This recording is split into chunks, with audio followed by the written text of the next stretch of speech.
Hi hello friends, welcome to Srinidhi cooking channel. ಇವತ್ತು super ರುಚಿಯಾದಂಥ ಆರೋಗ್ಯಕರವಾದಂಥ ಅದ್ಭುತ ವನಸಿರಿಯ ಒಂದು ಗ್ರೇವಿನ ಮಾಡೋದು ಹೇಳ್ಕೊಡ್ತಾ ಇದ್ದೀನಿ. ಇದು ಅನೇಕ ಕಾಯಿಲೆಗಳನ್ನು ಕೂಡ ತಡೆಗಟ್ಟುತ್ತೆ. ಕೆಮ್ಮು, ಸೂಲು, ದಮ್ಮು, ಹಾಗೆ ಕಫ, ಶ್ವಾಸಕೋಶದಲ್ಲಿರೋ ಅನೇಕ ಕ್ರಿಮಿಕೀಟಾಣುಗಳನ್ನೆಲ್ಲ ಇದು ನಾಶ ಮಾಡುತ್ತೆ. ಅಷ್ಟು ಒಳ್ಳೆಯ ಅದ್ಭುತ ಗುಣ ಇರುವಂಥ ಈ ವನಸಿರಿಯ ಒಂದು ಗೊಜ್ಜನ್ನ ನಾವು ಮಾಡೋದು ಹೇಳ್ಕೊಡ್ತಾ ಇದ್ದೀನಿ. ಇವತ್ತು ಪ್ರಕೃತಿಲಿ ಅನೇಕ ಒಳ್ಳೆ ಅಂಶಗಳಿರುವಂಥ ಗಿಡಮೂಲಿಕೆಗಳಿದೆ, ಸಸ್ಯ ಮೂಲಿಕೆಗಳಿದೆ. ಅದರಲ್ಲಿ ಈ ಗಣಕೆ ಸೊಪ್ಪು ಕೂಡ ಒಂದು. ಇದನ್ನು ಹೇರಳವಾಗಿ ಬಳಸಿದಷ್ಟು ತುಂಬಾ ಆರೋಗ್ಯಕ್ಕೆ ಒಳ್ಳೆಯದು. ನಾನಿಲ್ಲಿ ಒಂದು 2 ಕಟ್ಟಷ್ಟು ಗಣಕೆ ಸೊಪ್ಪನ್ನು ತಗೊಂಡಿದ್ದೀನಿ. ಹಾಗೆ ಒಂದು ಇಡೀ ಬೆಳ್ಳುಳ್ಳಿಯನ್ನು ತಗೊಂಡಿದ್ದೀನಿ. ಈ ಗಣಕೆ ಸೊಪ್ಪನ್ನು ಒಂದು 5ರಿಂದ 10 ನಿಮಿಷ ಬೇಯಿಸ್ಕೊಂಡ್ರೆ ಸಾಕಾಗುತ್ತೆ. ಈ ರೀತಿ ಎಲ್ಲ ಬೆಂದು ಸಾಫ್ಟ್ ಆಗಿಬಿಡುತ್ತೆ. ಗಣಕೆ ಸೊಪ್ಪಲ್ಲಿ ಸ್ವಲ್ಪ ತೊಗರಿನ ಅಂಶ ಇರುತ್ತೆ. ಸೊ ಅದಕ್ಕೆ ಬೆಳ್ಳುಳ್ಳಿನ ನಾವು ರುಬ್ಬೋದಕ್ಕೆ ಹೇರಳವಾಗಿ ಬಳಸಿದ್ರೆ ಅದು ಎಲ್ಲ ತೊಗರೆಲ್ಲ ಕಡಿಮೆ ಆಗುತ್ತೆ, ಒಗರಿನ ಅಂಶ ಎಲ್ಲ ಕಡಿಮೆ ಆಗಿಬಿಡುತ್ತೆ. ಇಲ್ಲಿ ಒಂದು ಪಾನ್ನ ಬಿಸಿಗಿಟ್ಟು ಒಂದು 4ರಿಂದ 5 ಈರುಳ್ಳಿನ ಸ್ವಲ್ಪ ಎಣ್ಣೆ ಹಾಕಿ ಬಾಡಿಸ್ಕೊತಾ ಇದ್ದೀನಿ. ಇದು ಚೆನ್ನಾಗಿ ಕೆಂಪಾಗಿ ಬಾಡಿಸ್ಕೋಬೇಕು. ಚೆನ್ನಾಗಿ ಕೆಂಪಾಗಿ ರೋಸ್ಟಾಗಿ ಬೇಯಬೇಕು. ಇದಕ್ಕೆ ಒಂದು 2 ಟೊಮೊಟೊನ ಸಣ್ಣದಾಗಿ ಹೆಚ್ಕೊಂಡು ಹಾಕ್ಕೊಳ್ಳೋಣ. ನಾವಿಲ್ಲಿ ಬಾಣಂತಿಯರಿಗೂ ಕೊಡ್ಬೋದು ಈ ಗಣಕೆ ಸೊಪ್ಪಿನ ಗೊಜ್ಜುನ. ಸೊ ಹಾಗೆ ಬಾಣಂತಿಯರಿಗೆ ಕೊಡೋರು ಈ ಟೊಮೊಟೊ ಹಣ್ಣನ್ನು ಸ್ಕಿಪ್ ಮಾಡ್ಕೊಳ್ಳಿ. ಈಗ 2 ಚೆನ್ನಾಗಿ ಮಿಕ್ಸ್ ಆಗೋಣ. ಮನೆಯಲ್ಲಿ ಮಕ್ಕಳಿಗೆಲ್ಲ ಕೊಡೋರು ಈ ಟೊಮೊಟೊ ಹಾಕ್ಕೋಬೋದು. ಇಲ್ಲಿ 1 ಇಡಿಯಷ್ಟು ಬೆಳ್ಳುಳ್ಳಿನ ಸೇರಿಸ್ಕೊಳ್ಳೋಣ. ಆಗಲೇ ಹೇಳ್ದಂಗೆ ಗಣಕೆ ಸೊಪ್ಪಿನಲ್ಲಿ ಸ್ವಲ್ಪ ಒಗರಿನ ಅಂಶ ಇರುತ್ತೆ, ಸ್ವಲ್ಪ ಲೈಟಾಗಿ ಕಹಿ ಬರುತ್ತೆ. ಸೊ ಇದೆಲ್ಲ ಈ ಬೆಳ್ಳುಳ್ಳಿ ಹಾಕೋದ್ರಿಂದ ಹೋಗುತ್ತೆ.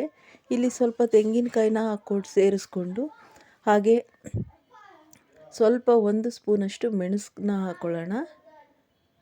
ಮೆಣಸು ಅಷ್ಟೇ ಗಂಟಲನ್ನು ಶುದ್ಧೀಕರಣ ಮಾಡುತ್ತೆ.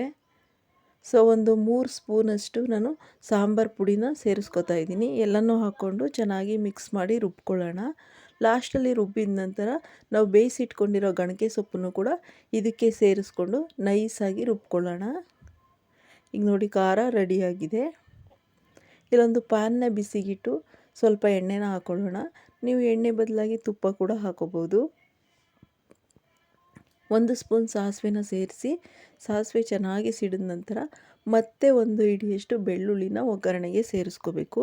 ಈ ಬೆಳ್ಳುಳ್ಳಿ ಶರೀರದಲ್ಲಿರೋ ನೀರಿನ ಅಂಶ ಎಲ್ಲನೂ ತೆಗೆದಾಕ್ಬಿಡುತ್ತೆ. ಸೊ ಹಾಗಾಗಿ ಅದಕ್ಕೋಸ್ಕರನೇ ಬಾಣಂತಿಯರಿಗೆ ಬೆಳ್ಳುಳ್ಳಿ ಹಾಗೆ ಗಣಕೆ ಸೊಪ್ಪು ಎರಡನ್ನೂ ಜಾಸ್ತಿ ಕೊಟ್ಟರೆ ತುಂಬಾ ತಾಯಿ ಮಗು ಇಬ್ಬರಿಗೂ ಆರೋಗ್ಯಕ್ಕೆ ತುಂಬಾ ಒಳ್ಳೆಯದು.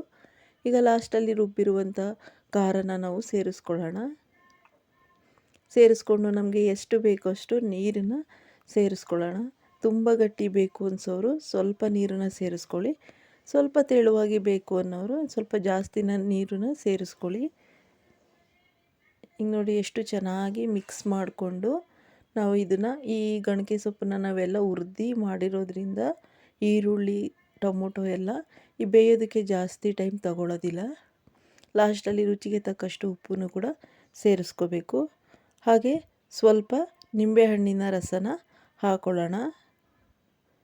ಇದು ರುಚಿಯಲ್ಲೂ ಕೂಡ ತುಂಬಾ ಚೆನ್ನಾಗಿರುತ್ತೆ. ಎಲ್ಲರೂ ಚಿಕ್ಕವರಿಂದ ದೊಡ್ಡವರು ಎಲ್ಲರೂ ತುಂಬ ಇಷ್ಟಪಡ್ತಾರೆ. ಹಾಗೆ ಅನೇಕ ರೋಗಗಳಿಗೂ ಕೂಡ ಇದು ಒಳ್ಳೆಯದು. ನಾವು ಈ ರೀತಿ ಸಸ್ಯಗಳಿಂದ ಮನೆಯಲ್ಲೇ ಆಹಾರದ ಮೂಲಕ ಅನೇಕ ಕಾಯಿಲೆಗಳನ್ನು ಹಾಸ್ಪಿಟ್ಲಿಗೆ ಹೋಗೋದನ್ನು ನಾವು ತಡೆಗಟ್ಬೋದು. ಅದರಲ್ಲಿ ಇದು ಕೂಡ ಒಂದು. ಈಗ ನೋಡಿ ಒಂದು 5ರಿಂದ 10 ನಿಮಿಷಗಳ ಕಾಲ ಬೇಯಿಸಿದ್ರೆ ಆಗಲೇ ಚೆನ್ನಾಗಿ ಬೆಂದು ರೆಡಿಯಾಗಿದೆ ಈ ಗಣಕೆ ಸೊಪ್ಪಿನ ಗ್ರೇವಿ. ಮತ್ತೆ ಲಾಸ್ಟಲ್ಲಿ ಒಂದ್ಸಲ ಮಿಕ್ಸ್ ಮಾಡ್ಕೊಳ್ಳೋಣ. ಲಾಸ್ಟಲ್ಲಿ ಸ್ವಲ್ಪ 1 ಚಮಚ ತುಪ್ಪನ ಸೇರಿಸ್ಕೊಂಡ್ರೆ ಆಯಿತು. ತುಂಬಾ ರುಚಿಯಾದಂಥ ಆರೋಗ್ಯಕರವಾದಂಥ ಗಣಕೆ ಸೊಪ್ಪಿನ ಗೊಜ್ಜು ರೆಡಿಯಾಗಿದೆ. ಇಲ್ಲಿ ನೋಡ್ತಾ ಇರ್ಬೋದು.